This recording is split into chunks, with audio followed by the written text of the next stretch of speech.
Alright, we're going to talk about how to build a PC, but before we even get to how to build a PC, we're going to know the basics of a motherboard. A motherboard consists of a lot of components that make up a motherboard. Alright, first off we have the CPU. This is where the CPU will go. This is actually the fan. Then underneath we have the heat sink, which draws out all heats from the CPU. And then at the bottom you see the little socket. I don't know if you can see it from here, but that socket right there, that's what holds up the CPU. CPU is central processing unit. It controls the motherboard. It has teraflop. Teraflop main purpose is just to calculate or to draw out instruction to the other parts of the motherboard. Okay. So all it does is basically it's the brain of the motherboard, just like a brain of a person. Okay. Next up we have the memory banks. I have two here because that's how many the motherboard came with. You usually see four.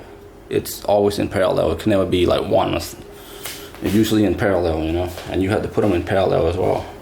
But in this case, we only have two, so I fill it both up. And there's another name for these memory banks. It's called, I believe it's called Coast back in the 80s and the early 90s, but they changed the name now. So next up, we got the 24-pin power supply. You're gonna need this. Usually it hooks up to the power supply, but that's where it goes. Let me see it, but you can see it right there. Okay, you can see it. Yeah, that is the power supply. And then you got the 4-pin power supply. It goes to the motherboard. That will supply the rest of the component of the motherboard. Usually, on an older motherboard, you don't see these. And if you do have them, like I used to have an old motherboard. I used to have Abit. Abit is no longer in business. They went out of business. I believe they bought out. They got bought out by some other company, or they went out of business completely. Anyway, like in an old motherboard, you don't even need this power supply. You can just take it off and it still works just fine. And it'll power on everything. Okay, next up. I gotta move my camera real quick. Okay, you see this spot right here? That's called the Northbridge. The main purpose of that is to control any high power consumption high power consumption peripheral device, such as your CPU and your GPU. It's not here, but it usually go right there on the PCIe. But yeah, the main purpose is just to control the high power consumption electronic device. And then underneath we have a SouthBridge. The main job of that is to control anything that's on the low end or the low consumption.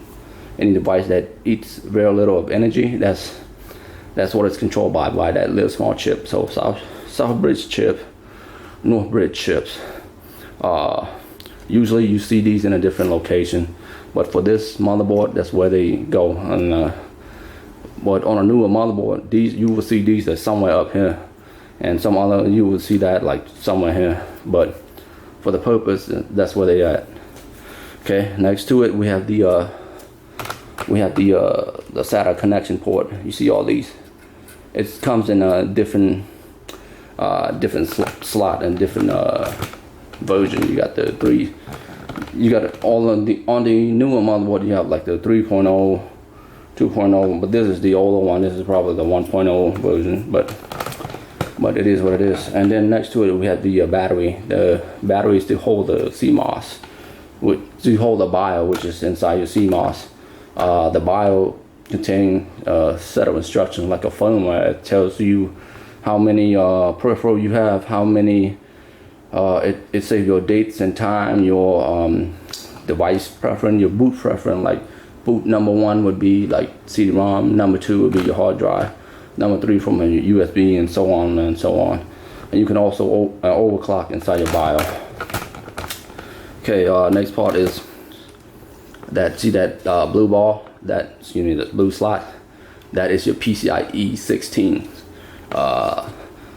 And then next to it we have PCIe 1, that is for your sound card or your PCIe modem, such as NIC, network internet card, or your older PCIe modem, and then you got your regular PCIe.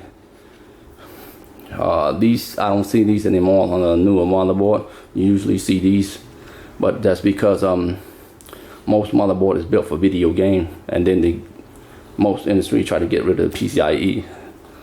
Excuse me, most industry trying to get rid of PCI because they're pretty much obsolete.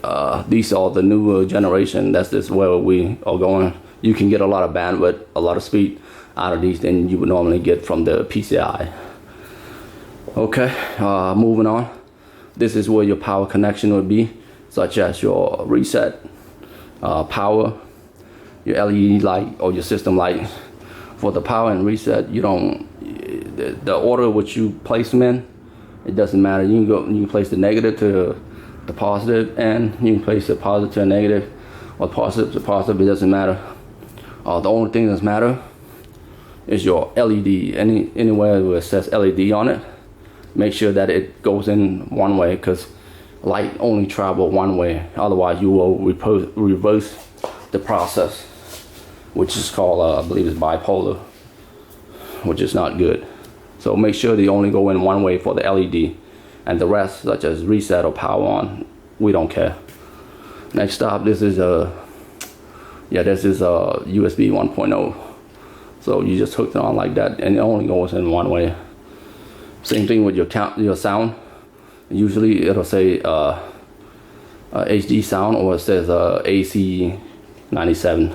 I have one here, the HD sound. Okay, and that's pretty much it. Oh, forgot one thing. These back here, it's called the IO input output.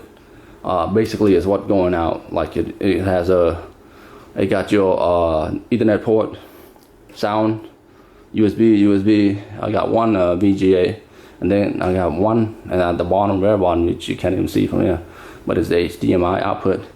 And then you have the old PS2 mouse and keyboard, but you don't even need these anymore. You got a USB, just use these instead.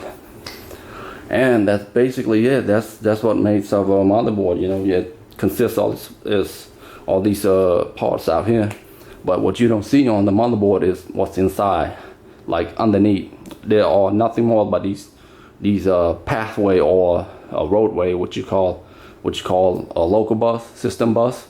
Not front speed bus, but they call it, there's a whole bunch of names for them. It's nothing more but a bunch of a line. It goes to a different part of the motherboard. Like I mentioned earlier, they call it local bus, system bus, domain bus. I don't know how many names they can come up with, but those are the most three common names that you would hear. Or the front speed bus. And that is it. And then on to our next part. That's when we learn how to build a PC.